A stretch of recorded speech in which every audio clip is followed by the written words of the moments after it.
کہ اللہ مسبب الاسباب ہے، وہ اسباب کا پابند نہیں ہے، وہ اسباب کا محتاج نہیں ہے، اسباب اس کے محتاج ہے۔ اگر یہ یقین ہے تو اللہ پر ایمان ہے، یہ نہیں ہے تو تمہارا ایمان اسباب پر ہے، وسائل پر ہے، ذرائع پر ہے، مادیات پر ہے، اللہ پر نہیں۔ اس وقت کہاں راستہ تھا؟ کوئی راستہ تھا؟ سمندر ہے اور ادھر سے لشکر آ گیا ہے۔ کلا ان معی ربی سیہدین۔ اب دیکھیے ایمان کہہ دینا آسان ہے، ہوا معکم اینما کنتم، جہاں کہیں بھی تم ہوتے ہو اللہ تمہارے ساتھ ہوتا ہے، لیکن اس کا یقین قائم ہو جائے تو زمین و آسمان کا فرق واقع ہو جائے۔ یہی بات ہوئی حضور کے ساتھ۔ غار ہے، چھپے ہوئے ہیں محمد رسول اللہ اور آپ کے وہ یار غار ابو بکر صدیق رضی اللہ تعالی عنہ۔ اقبال نے حضرت ابو بکر کی شان میں چند اشعار کہے صرف، لیکن واقعہ یہ ہے کہ بھاری بھاری نظموں پر اور قصیدوں پر بھاری ہے، طویل ترین نظمیں اور قصیدے ہوں ان پر بھاری ہے۔ ہمت ابو بکر کی ہمت جو ہے، کشت ملت را جو ابر، جیسے بارش سے کھیتی اپجتی ہے، ابو بکر کی ہمت اور عزیمت اس امت کو اسی طرح سینچنے والی ہے۔ ثانیے اسلام و غار و بدر و قبر، وہ دوسرے تھے اسلام میں، دوسرے پہلے کون تھے؟ انا اول المومنین، حضور کی بات ہے، سب سے پہلا ایمان لانے والا میں، دوسرے ابو بکر۔ ویسے ہمارے ہاں یہ چلتا ہے اختلاف، حضرت علی پہلے ہیں کہ حضرت ابو بکر پہلے ہیں، لیکن اس میں بڑی خوبصورت تطبیق قائم کی ہے علماء نے اور بہت صحیح ہے۔ چار کے بارے میں فیصلہ ہی مت کرو کہ کون پہلے، ان کی ایک عجیب تقسیم کر دی ہے۔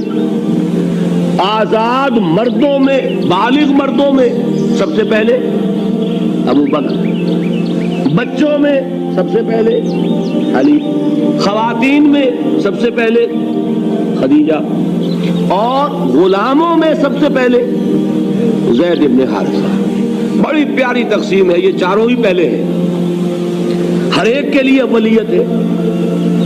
اور واقعہ یہ ہے کہ اگر زمانی اعتبار سے تعین ہوگا تو پہلے خدیجۃ الکبریٰ آئیں گی رضی اللہ تعالی عنہ۔ کسی اور سے بات کرنے کی نوبت بعد میں آ سکتی ہے، پہلے تو اہلیہ محترمہ سے بات ہوئی، آتے ہی پہلی وحی ہوئی ہے، ابھی تبلیغ کا حکم نہیں تھا۔ کس کو بتایا واقعہ؟ ابھی اپنی نبوت کی تبلیغ کا تو حکم ہی نہیں آیا۔ واقعہ کس کا ہے؟ وہ خدیجہ کا ہے۔ جب کہا ہے کہ خشیت علی نفسی، مجھے اپنی جان کا اندیشہ ہے، تو کیا جواب دیا خدیجہ نے رضی اللہ تعالی عنہا؟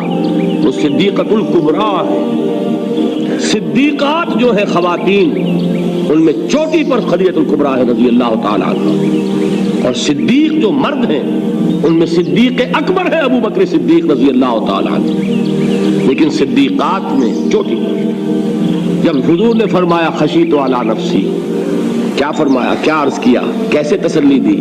نہیں نہیں، اللہ آپ کو ضائع نہیں کرے گا، آپ غریبوں کے ہمدرد ہیں، آپ مساکین کے تکالیف رفع کرنے والے ہیں، آپ بیواؤں کی سرپرستی کرتے ہیں، آپ مسافروں کی خدمت کرتے ہیں، اللہ آپ کو ضائع نہیں کرے گا۔ یہ یقین ہے اس خاتون کے اندر۔ خیر وہ ایک علیحدہ بات ہو جائے گی۔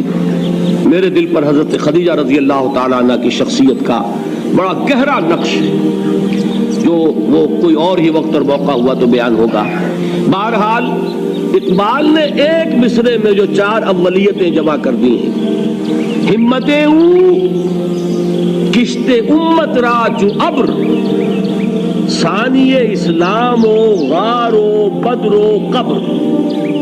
اسلام میں حضور کے بعد پہلے کون؟ ابو بکر۔ غار میں حضور کے ساتھ کون؟ ابو بکر۔ بدر کی رات اللہ کا رسول سربسجود، وہ گھاس پھوس کی جو جھوپڑی بنائی گئی تھی، اور وہاں تلوار ننگی لے کر پہرا دینے والا کون؟ ابو بکر۔ اور اس حجرہ عائشہ میں محمد کے بعد سب سے پہلے دفن ہونے والا کون؟ ابو بکر رضی اللہ تعالی عنہ صلی اللہ علیہ وسلم۔ وہ جو معاملہ میں سنا رہا تھا غار ثور کا، حضرت ابو بکر بھی حضور کے خیال سے لرز گئے ہیں. آپ کو یاد ہوگا کہ جا کر پہلے تمام جتنے سوراخ تھے انہیں بند کیا ہے. ایک سوراخ رہ گیا تھا جس کو بند کرنے کے لیے کوئی کپڑا نہیں تھا. وہاں اپنی ایڑی رکھی ہے. تب کہا ہے حضور سے تشریف لائیے, اور اپنے زانو پر حضور کو لٹایا ہے. اور وہاں کسی موذی جانور نے کاٹا ہے. حضور کی آنکھ لگ گئی تھی. اس وقت اس بل کے اندر جو بھی بچھو ہے کیا ہے واللہ عالم, اس نے کاٹا ہے. اس کی تکلیف کی وجہ سے ابو بکر کی آنکھوں سے آنسو ٹپک گئے. حضور کے چہرے مبارک پر پڑے ہیں تو حضور جاگے معاملہ کیا ہے. ایڑی نہیں ہٹائی وہاں سے, مبادا وہ جانور وہاں سے نکل کر محمد الرسول اللہ کو کوئی غضب پہنچا دے. ابو بکر کی ایڑی ہے, جس طرح چاہے کھا لے, ختم کر دے, جان نکل جائے تب کوئی آنچ آئے محمد پر تو آئے, لیکن جیتے جی نہیں. وہ ہے ابو بکر. حضور کے خیال سے اس وقت حضور نے پھر اپنا لعاب دہن لگایا ہے, اور اس سے پھر آپ کی تکلیف ختم ہوئی. جیسے خیبر میں حضرت علی کی آنکھ دکھ رہی تھی, اس کو جو شفا حاصل ہوئی ہے وہ بھی حضور کے لعاب دہن سے ہوئی. تو بہرحال اس وقت انہوں نے کہا ہے کہ اے نبی یا رسول اللہ, اگر اس وقت ان میں سے کسی نے غیر ارادی طور پر بھی اپنے قدموں کی طرف جھانک لیا تو پکڑے جائیں گے. کیا جواب تھا اللہ کے رسول کا؟ لا تحزن ان اللہ معنا. اللہ ہمارے ساتھ ہے, کیوں گھبراتے ہو ابو بکر؟ یہ ہے ایمان باللہ. میرا مالک اللہ, میرا رازق اللہ, میرا محافظ اللہ, میرا مددگار اللہ, میرا پشت پناہ اللہ, میرا دوست اللہ. یہ دوستی ہے اللہ کی جو لب لباب ہے, حاصل ہے ایمان کا. اسی کا نام ولایت ہے. اولیاء اللہ کے سروں پر سینگ نہیں ہوتے. جس کے دل میں ایمان راسخ ہو چکا ہو وہی اللہ کا ولی ہے. جسے اللہ پر یقین ہو چکا ہے وہی اللہ کا ولی ہے. جسے یقین ہے اللہ میرے ساتھ ہے, میرا مددگار, میرا پشت پناہ, میرا ساتھی, میرا دوست, میرا محبوب, میرا محب. اللہ اہل ایمان سے محبت کرتا ہے. واللہ یحب الصادقین. ان اللہ یحب الذین یقاتلون فی سبیلہ صفا کانہم بنیان مرصوص.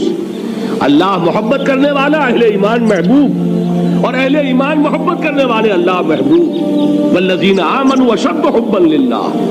آپ تصور کیجئے جسے یہ رشتہ ایمان یا رشتہ ولایت حاصل ہو جائے, الا ان اولیاء اللہ لا خوف علیہم ولا هم یحزنون. آگاہ ہو جاؤ, اللہ کے دوستوں کے لیے نہ کوئی خوف ہے نہ کوئی حزن ہے. اور میں بیان کر چکا تھا, خوف اور حزن کے خاتمے ہی کا نام امن. زوال خوف, زوال حزن. یہ خوف اور حزن کیوں آتے ہیں بار بار؟ اللہ تخافوا ولا تحزنوا, دونوں آ گئے.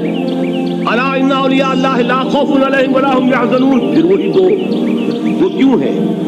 خوف ہوتا ہے کسی مستقبل کی بات کا, یہ نہ ہو جائے, وہ نہ ہو جائے, یہ نقصان نہ پہنچ جائے, یہ تکلیف نہ ہو, یہ غضب نہ آ جائے. خوف ہے مستقبل سے.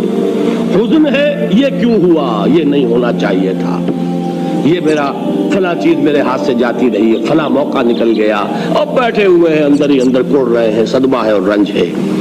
اور جو اللہ پر ایمان رکھتا ہے وہ جانتا ہے ما اصاب من مصیبت فی الارض ولا فی انفسکم الا فی کتاب من قبل ان نبرأها ان ذلک علی اللہ یسیر لکی لا تعصوا علی ما فاتکم ولا تفرحوا بما آتاکم واللہ لا يحب كل مختال فخور. اس زمین میں یا تمہاری جانوں میں کوئی تکلیف, کوئی مصیبت نہیں آ سکتی سوائے اس کے کہ جو اللہ نے لکھ دی ہو, اس سے پہلے کہ وہ ظاہر ہو. جس کو یہ حقیقت معلوم ہو گئی اس کو یہ طرز عمل اختیار کرنا چاہیے. جو چیز چھن جائے, جاتی رہے, چھوٹ جائے, اس پر افسوس نہ کرو. کس نے چھینی؟ دوست نے. دوست کے فیصلے پر شکایت. دوستی کو بٹا لگا رہے ہو, سرے تسلیم خم ہے جو مزاج یار میں آئے. اگر دوستی ہے تو پھر تو تمہیں گردن جھکانی چاہیے کہ ہر چے ساقی ماریخت عین الطافست, جو بھی میرا ساقی میرے پیالے میں ڈال دے اس کا کرم ہے. جو اس کی طرف سے آئے اس پر کوئی رنج نہیں, کوئی صدمہ نہیں, کوئی غم نہیں, کوئی شکایت نہیں, کوئی شکوہ نہیں. اور جو ہوگا وہ اس کے اذن کے بغیر نہیں ہوگا. اور اس کا اذن ہوگا تو یقیناً میرے لیے خیر ہی خیر ہے، چاہے وہ ناگوار شے ہو، بظاہر مجھے اچھی نہ لگ رہی ہو، میری شارٹ سائٹڈنس میں مجھے وہ نظر آ رہی ہے کہ میرے لیے بری ہے، لیکن قرآن نے کہا ہے عسیٰ ان تکرہوا شیئا وہو خیر لکم وعسیٰ ان تحبوا شیئا وہو شر لکم واللہ یعلم وانتم لا تعلمون۔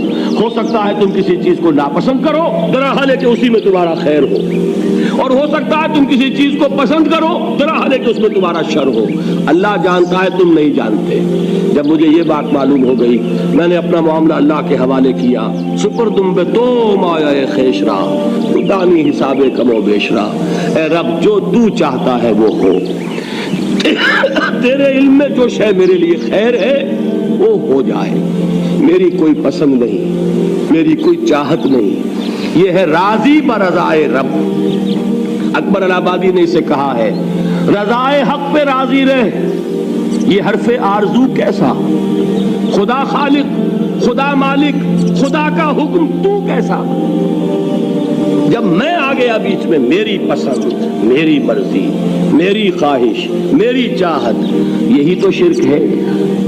ما شاء اللہ کان وما لم یشاء لم یکن، جو اللہ نے چاہا وہ ہوا، جو اس نے نہیں چاہا نہیں ہوا، اختیار اس کا ہے، میرا تو نہیں۔ رضائے حق پہ راضی رہے، یہ حرف آرزو کیسا، خدا خالق، خدا مالک، خدا کا حکم تو کیسا۔ اقبال نے اسے کہا ہے فارسی میں، اب آپ کہیں اس کا ترجمہ بھی کرو تو وہ مجھے ذرا اس وقت کچھ بہت ہی بدذوقی کسی بات نظر آئے گی۔